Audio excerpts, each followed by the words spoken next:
Continuem aquesta sèrie de vídeos amb un element que pot ser de molta utilitat dins Moodle, com són els llibres. Activarem el mode d'edició. Una vegada que el tenim, ens dirigim fins a la secció Tema o setmana, despleguem, fent clic damunt més, activitat o recurs. Una vegada que hi som, vendríem fins a recursos i llibre. Fixeu-vos que jo ja el tenc marcat com a destacat. Per això m'apareix a la categoria de destacats, el tenc a llibre. Afegim. Començaríem afegint un nou títol en aquest llibre, com poden ser sistemes operatius. Si volguéssim afegir una descripció i si a més volguéssim que comparegués a la pàgina principal de Moodle, marcaríem aquesta opció, com que no és el cas, ho deixant tal i com està. Li diré des el canvis i visualitza. Això seria el meu llibre. Fixeu-vos que ens compareix aquí dalt, llibre, paràmetres, importar capítols i més opcions. Començaríem afegint un primer capítol, és la premissa bàsica. Faré clic, deixeu-me que mostri l'estructura que jo ja tenc predefinida, separarem d'aquesta manera i començarem. Introducció als sistemes operatius. Fixeu-vos que aquest seria el meu primer capítol. Vendré, l'enganxaré i aquí vendria el contingut de la pàgina en concret.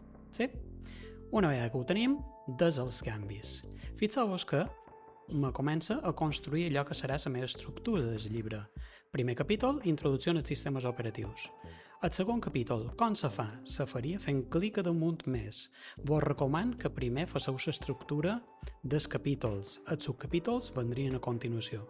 Per això fent clic damunt més i anem a afegir un nou capítol, que serà instal·lació de sistemes operatius. Copiem, enganxem, posaríem contingut, posarem d'exemple d'aquesta manera i fixeu-vos que si despleguem ja tindríem primer, que seria introducció als sistemes operatius, segons, instal·lació de sistemes operatius.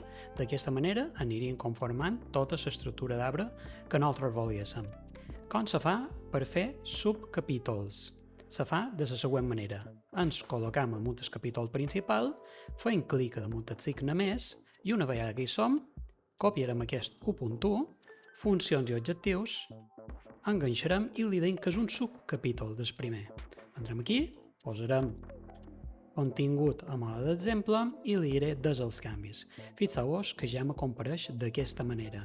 Ja tindria introducció als sistemes operatius i 1.1, funcions i objectius. Molt bé, continuem afegint el segon subcapítol. Farem clic damunt el primer subcapítol i n'hi afegim un altre, que seria tipus de sistemes operatius. Copiem, venim, enganxam, ja m'està dient que és un subcapítol, li posaré contingut d'exemple i li diré desa. Fixeu-vos que aquí ja m'ha comparegut el següent. Si volguéssim reorganitzar, és tan senzill com fer clic a les fletxes per moure amunt i avall. Si volguéssim editar el capítol, hem de fer clic damunt el llapis, esborrar-lo, el podem ocultar i si volem anar afegint, tal i com hem vist, anem a veure com seria des del punt de vista de l'alumne. Fem clic damunt la nostra icona i vendrem canviar rol a, li diré estudiant, i això seria allò que veuria el meu alumnat. Anem a veure, abans de continuar amb aquest vídeo, com seria per fer que els capítols no tinguessin numeració, sinó que tinguessin tics, com si fossin llistes desordenades. Anem a veure, tornem al nostre rol normal, rol de professor, i una vegada que hi som, allà on veus llibre, d'acord? Fem clic damunt paràmetres, ja que és un dels paràmetres del llibre. Podem tancar aquesta secció i anem a veure. Vendrem aquí allà on posa aparença. Fixeu-vos que tenim format dels capítols. Ara mateix està en nombres. Tenim diferents opcions. Cap, que ens ho posarà tot en el mateix nivell, anem a veure com seria. Li diré des els canvis i visualitza. Fixeu-vos que ara ja no hi ha capítols ni subcapítols. Paràmetres. Continuem amb aparença. Venim fins a pics, que era el que vos havia comentat. Li diré des dels canvis i visualitza. Fixeu-vos que ja no té numeració, sinó que té pics. Farem clic damunt paràmetres, aparença, i fixeu-vos que tenim també l'opció de sagnat. És a dir, que d'aquesta manera faria els capítols i els subcapítols, però sense numeració, sense pics, senzillament deixant l'estructura que li havia encomanat inicialment. Anem a veure ara una opció molt interessant de llibres com és la possibilitat de carregar material en format HTML que ja tinguem dissenyat per les nostres aules. Farem clic a damunt més, activitat o recurs i li posaré un nou llibre i li diré, per exemple, sistemes operatius 2 per diferenciar-lo de l'anterior. Li diré des dels canvis i visualitza. Aquest seria el meu llibre, tal com hem vist, que se comencen a construir llibres. Però, en lloc de començar a posar nom de capítols i subcapítols, allò que faré serà dir-li directament import un capítol. Abans de fer aquesta passa, fixeu-vos que jo, a dins la meva carpeta de baixades, tinc una estructura de pàgines en format HTML on el contingut del meu curs. Si me deixeu, us faig doble clic i fixeu-vos que aquest seria un curs que jo ja tinc dissenyat sobre sistemes operatius. Per això, allò que faig és, una vegada que ho tinc, selecciono tots els fitxers que vull que formin part del meu llibre, botó a la dreta i ve de comprimir en format zip. Fixeu-vos que s'anomenarà arxivador.zip, li podeu posar el nom que vulgueu, i una vegada que ho tenim, venim a import un capítol i aquí tenim l'opció de que cada fitxer HTML representa un capítol. Li diré tria un fitxer, una vegada que hi som, selecciona penjar fitxers, arxivador.zip, obrir, penja aquest fitxer, ja el tenim aquí damunt el quadre, importa, s'està important, s'està reenllaçant, li diré continua i fixeu-vos que ja tinc el capítol 1, introducció en els sistemes operatius, funcions i objectius, estructures bàsiques.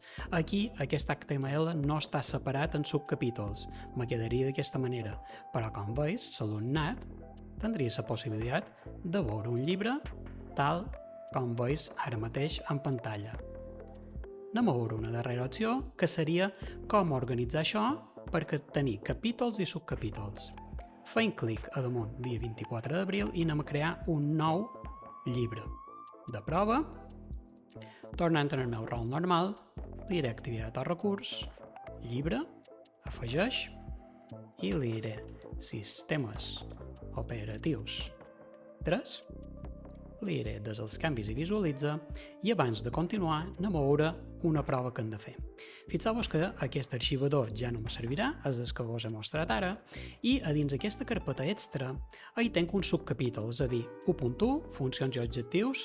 Fixeu-vos una cosa molt interessant, i és que abans de finalitzar aquest arxiu, l'heu de reanomenar escrivint --sub a tot allò que siguin subcapítols. Sí?